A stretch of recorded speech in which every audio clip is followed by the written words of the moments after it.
Doctor Neeraj हमारे साथ हैं। सर, फंगस के बारे में भी बात कर ही लेते हैं क्योंकि मुद्दा मेन वही चल रहा है इस वक्त। और ये फंगस भी फंगस नहीं हो गया, गिरगिट हो गया सर। रंग बदलता जा रहा है, ब्लैक से शुरू हुआ था, व्हाइट से शुरू हुआ था, येलो पे पहुंच गया, इंद्रधनुष बनाने की कोशिश कर रहा है। चल क्या रहा है सर, ये क्या है ये व्हाइट और येलो फंगस?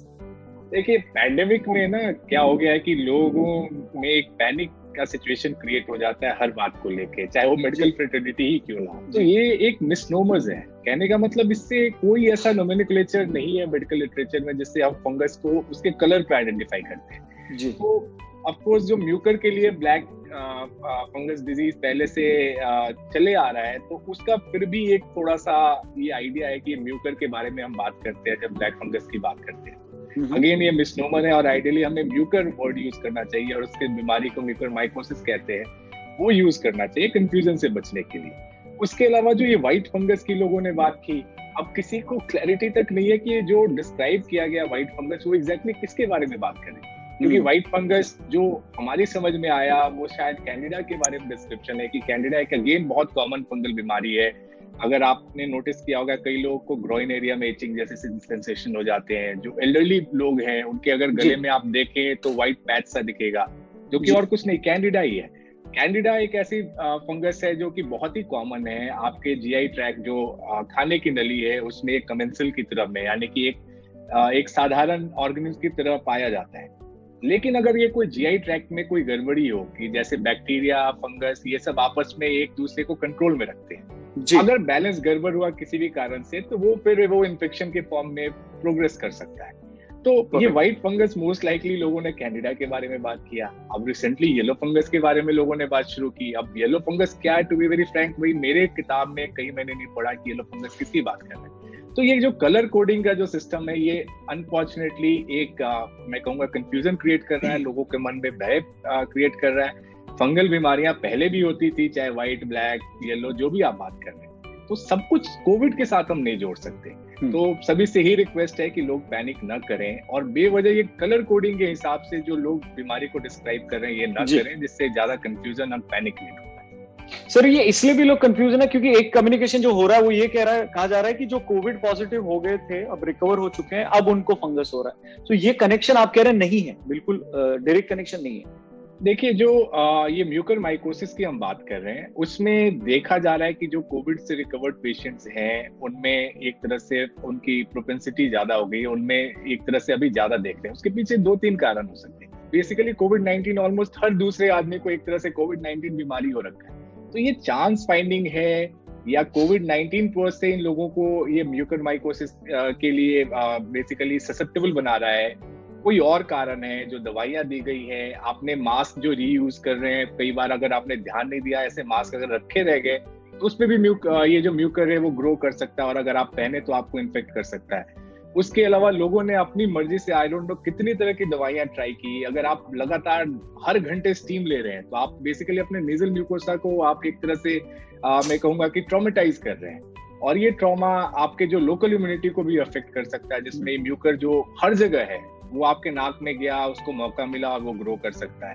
तो एक स्पेसिफिक कारण बताना अभी बहुत मुश्किल है और जो साइंटिफिक कम्युनिटी है उस चीज को एक तरह से मैं कहूंगा कि पता करने की कोशिश करे कि भाई ये हो क्या रहा है, क्यों हो रहा है, क्या कोविड-19 से रिलेटेड है, कुछ और फैक्टर्स काम कर रहे हैं, क्या है वो देखना है। वैक्सीन से भी इससे थोड़ी राहत मिलेगी अगर वैक्सीन, क्योंकि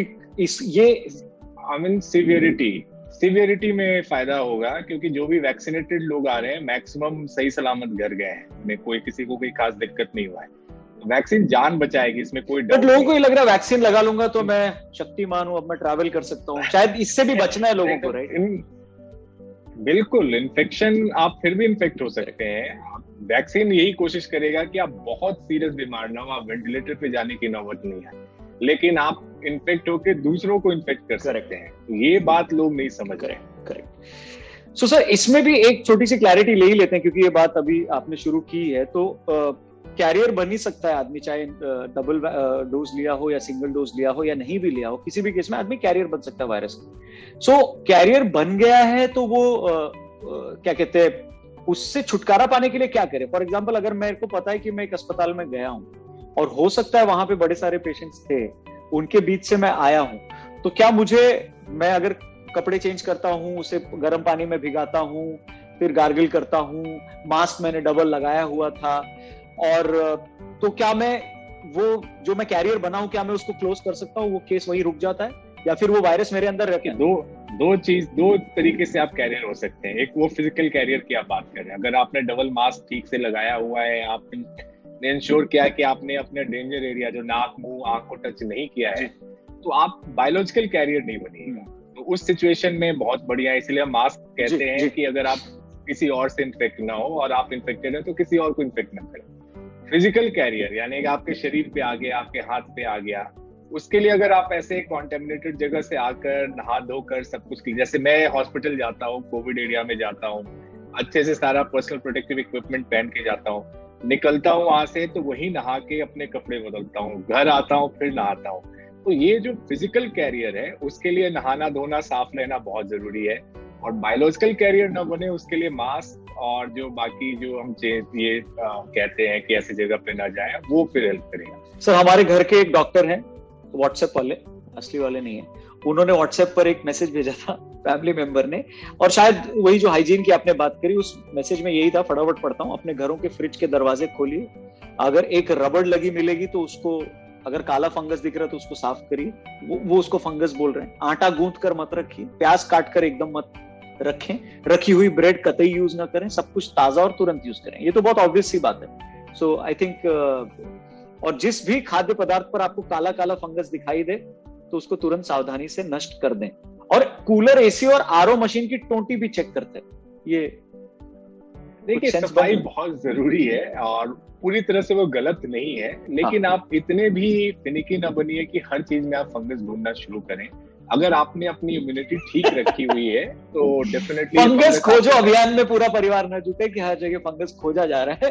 हाँ, तो मैं कहूंगा कि कॉमन सेंस जरूरी है, आपको सावधान रहने की जरूरत है। इस पेंडेमिक की सिचुएशन में ये बीमारी बहुत ही अनप्रेडिक्टेबल है, इसके बारे में कोई शक नहीं है। तो मैं ये कहूंगा कि पॉजिटिव एटीट्यूड, सावधान रहिए और बीमारी मत ढूंढिए, आप सावधान रहिए और खुद अपने आप अच्छा फील करेंगे और इस पेंडेमिक से हम बहुत जल्दी बाहर निकलेंगे। बिल्कुल। और जो व्हाट्सएप पे मैसेजेस आ रहे हैं, ऑब्वियसली वो सफाई वाले मैसेजेस नहीं है।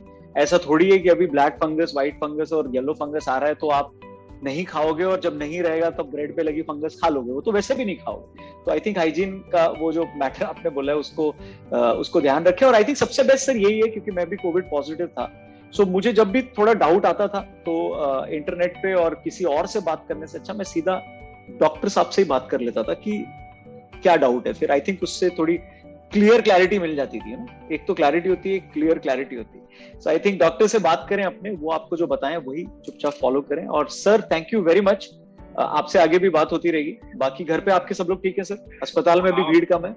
हाँ, अब जाकर अस्पताल में थोड़ा सा मैं कहूँगा सांस लेने की फुर्सत आ रही है, और बहुत ही खराब सिचुएशन था पिछला 1 महीना 1.5 महीना। और मैं फिर यही सबसे कहूंगा कि इस बीमारी को कम करके ना आके, इस बीमारी को रिस्पेक्ट दीजिए। आप बीमार है, आप रेस्ट कीजिए, आप कभी सुपरमैन नहीं बन सकते। अच्छे सुपरमैन को इस बीमारी ने बहुत परेशान किया है, इसलिए बहुत जरूरी है ये बीमारी एक पब्लिक पार्टिसिपेशन के थ्रू ही हम रोक सकते हैं। ये कोई सरकार, पुलिस, आर्मी नहीं कंट्रोल करने वाली। वायरस हमारे अंदर रेप्लिकेट करता है और ये हमारा डिसीजन होना चाहिए कि इस वायरस को हम अपने अंदर रेप्लिकेट नहीं करने देंगे, तभी ये पेंडेमिक खत्म होगा। Perfect doctor Neeraj, thank you very much हमसे बात करने के लिए। प्लीज आप ख्याल रखें, आगे भी आपको डिस्टर्ब करेंगे सर। Thank you. वेलकम। जितने लोग ये वीडियो देख रहे हैं, अगर कोई स्पेसिफिक सवाल हो फंगस से जुड़ा हुआ या कोविड से जुड़ा हुआ तो प्लीज कमेंट में जरूर लिखिएगा, और कहां से आप कमेंट कर रहे हैं या कहां से आप वीडियो देख रहे हैं वो भी जरूर लिखिएगा। चैनल जरूर सब्सक्राइब करिएगा, अपना ख्याल रखिए आप लोग भी। थैंक यू वंस अगेन, जय हिंद। हौसला हाय रख